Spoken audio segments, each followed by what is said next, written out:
Sampai-sampai mau jadi wakil Tuhan pula. Coba kau bilang, apa alasannya kau buat kayak gini nih? Stres aku bang, tak sanggup lagi aku penuhi permintaan bini aku nih bang. Dah lah zaman susah, dia nak bergaya lagi, nak aerobik lah, senam lah, nak arisan lah, minta HP baru lagi bang. Nak kemana aku celup duit tu bang? Itu rupanya masalahnya. Tapi nggak boleh juga kau bawa keyakinan lul. Itu namanya kau udah sesat menyesatkan. Iya bang. Kau juga Mir. Hiduplah apa adanya. Sesuaikan gaya dan selera kita itu dengan kemampuan kita. Bahagia itu bukan di mata orang lain, supaya terlihat ada, supaya terlihat kita mampu. Bahagia itu ada di hati kita. Syukur dan sabar dengan apa yang ada. Harta itu bukan jaminan kebahagiaan di dunia, apalagi di akhirat.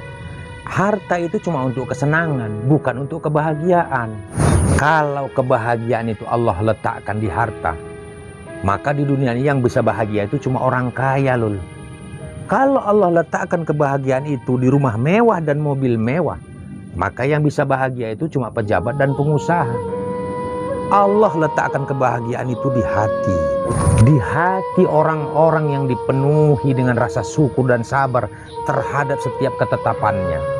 Kau ingat ya lul, Brul, Allah tidak pernah melarang hambanya banyak harta dan kaya raya.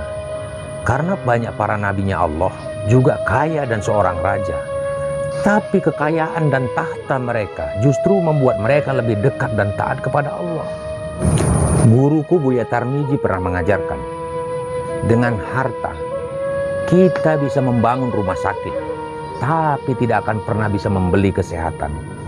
Dengan harta kita bisa membangun madrasah dan masjid, tapi tidak bisa membeli ilmu dan iman. Dengan harta kita bisa membeli jam tangan yang mahal, tapi tidak akan pernah bisa membeli waktu. Dengan harta juga kita bisa membayar pengawal, tapi tidak bisa membeli keselamatan. Dan dengan harta kita bisa membeli kesenangan, tapi bukan kebahagiaan. Maka bertobatlah kalian, karena tangisan para pendosa lebih dicintai Allah daripada sombongnya para ahli ibadah.